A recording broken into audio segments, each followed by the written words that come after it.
Balancing chemical equations. So this is me helping you go through the PowerPoint that's assigned and kind of explaining it as I go.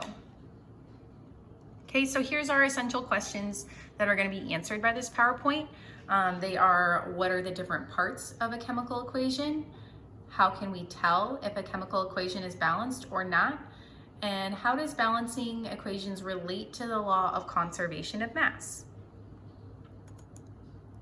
Okay, this you have already done, so we'll skip that. All right, so we know that subscripts determine the number of each type of atom in a molecule.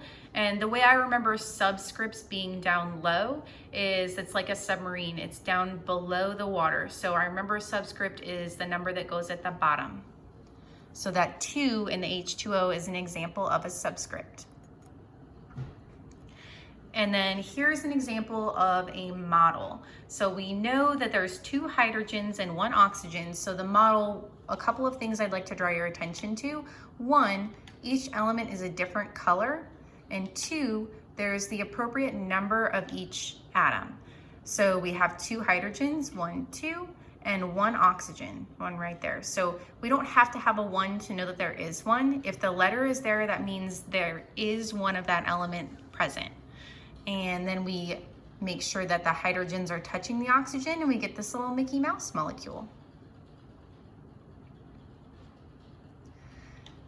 The way that we would balance a chemical equation, we can't change the subscripts, the little numbers, those have to stay the same. The one thing that we can do is to add a coefficient, and that will tell us how many of those H2Os we have. So in this case, if I added a coefficient of 2, that means that I need to have 2 molecules of H2O. I want to make sure that we understand the difference between the subscript and the coefficient. The subscript tells us that there are 2 hydrogens attached to this 1 oxygen, whereas the coefficient tells us that there are 2 molecules of H2O.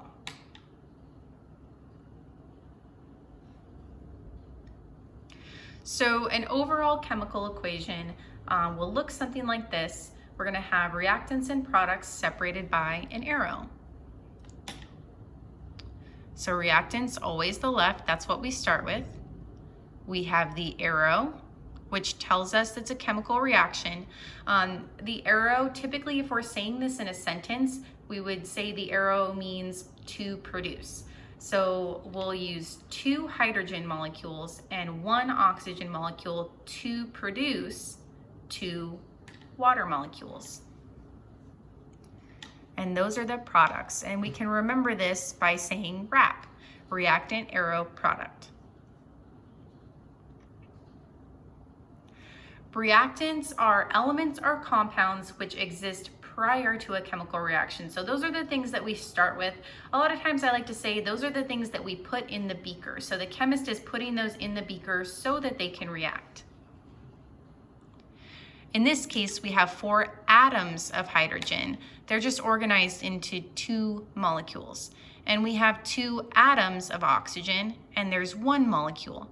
Again, we don't have to write a 1 in order for us to know that something is there. The fact that we wrote O2 means that there is an O2 molecule there. The products are whatever new substances that are created after the reactants rearrange themselves into a new configuration. So in this case, our product is 2 molecules of water.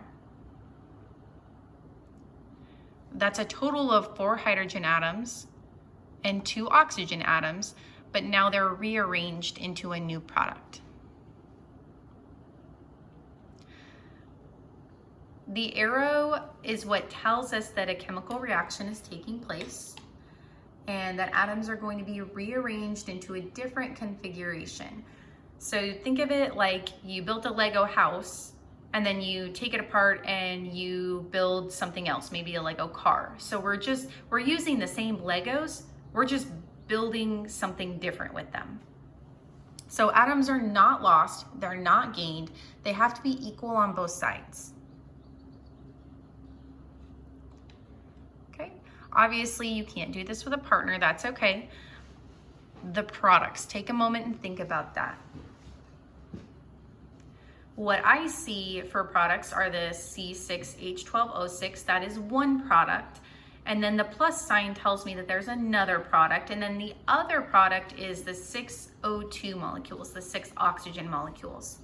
The reactants, I see 2 reactants separated by a plus sign. There are 6 CO2 molecules reacting with 6 water molecules. We know that the arrow represents a chemical reaction. Let's see, how many atoms of oxygen are on the product side? Well, to figure that out, I have oxygen over here in this O2, and I have 6 molecules of it, so I'll say 6 times 2 is 12. But here's something sneaky, is that oxygen also exists in the other product. So let's see, I had 12, and then I need to add 6, so a total of 18. How many atoms of hydrogen are on the reactant side? Let's see. Okay, well, hydrogen's only present in the water on the reactant side. 2 times 6 is 12.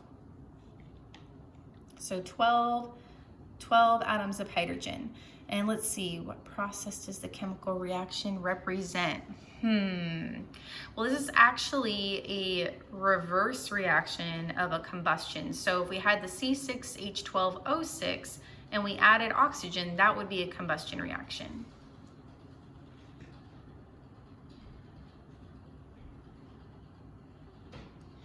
All right, now we're going to talk about the law of conservation of mass. And it really is just a fancy way of saying that we can't lose atoms and we can't gain atoms during a chemical reaction. We have to have the same numbers at the end as we did at the beginning. So matter can neither be created nor destroyed. The atoms can only be rearranged. And we can see this because the carbon on the left side is surrounded by 4 hydrogens, whereas the carbon on the right side, it's the same carbon atom, but now it doesn't have any hydrogens around it. It has a couple of oxygens around it.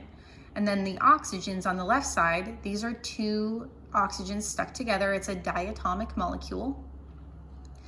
And where these were twins on the left side, on the right side, they've separated and bonded with hydrogens.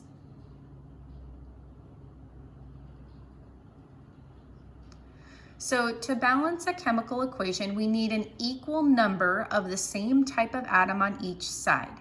What that means is if I have 1 carbon on the left side, I also need to have 1 carbon on the right side. And if I have 4 hydrogens on the left side, I also need to have 4 hydrogens on the right side. And in this case, I do. This is a balanced equation. If it is unbalanced, you can only change the coefficient in order to make it balanced. So we can't change any other number. All we can do is put numbers in front of a molecule in order to multiply it.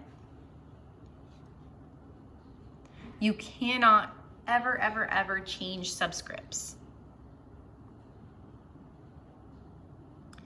So our first step is to take an inventory of elements and atoms on the product and reactant side. So that's like the balancing video that I sent to you, where I just write down which element is on each side and how many. So let's see, of silver I have 2, of oxygen I have 1. On the right side there's only 1 silver and there's 2 oxygens. So step 2 is, do my numbers match up? So is it balanced? It's not balanced because the numbers are not matching up.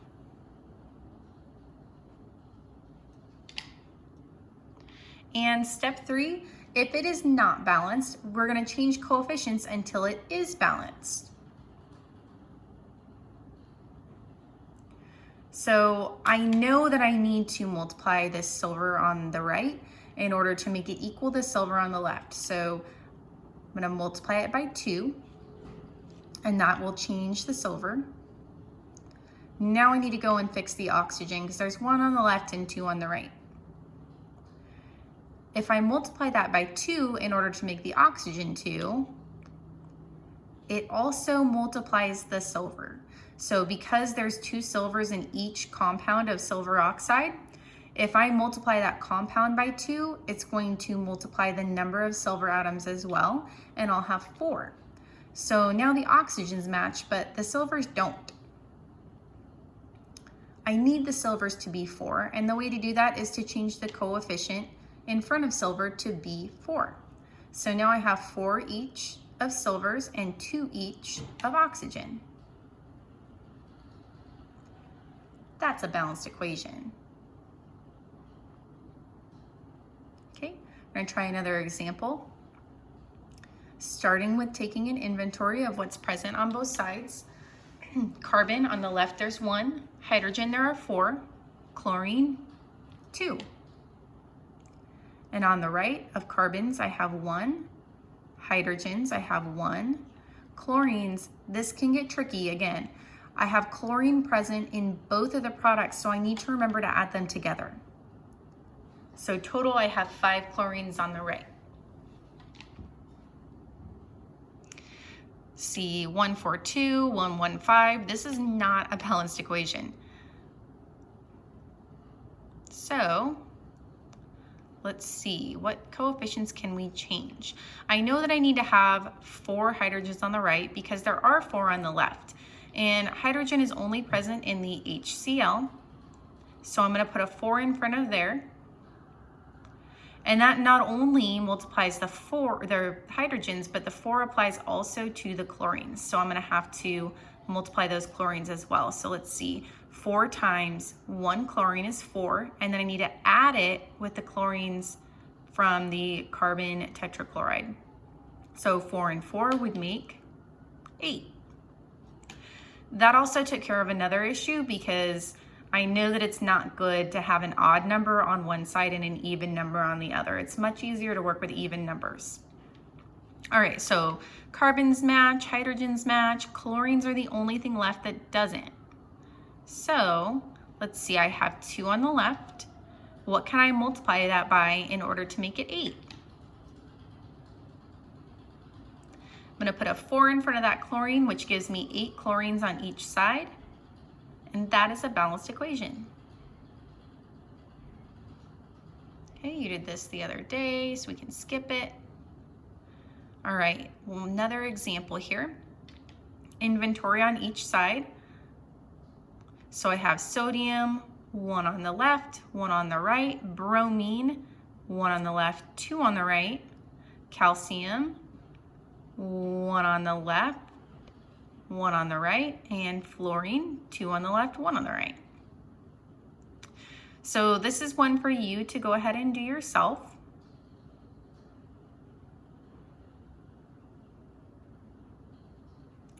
And we should end up with a 2 in front of the sodium, a 2 in front of the sodium on the right, and then we would have a balanced equation. So 2, 1, 2, 1. Okay, so this is your check for understanding. I want you to ask yourself, can you recognize whether an equation is balanced or not? And can you relate balanced equations to the law of conservation of mass?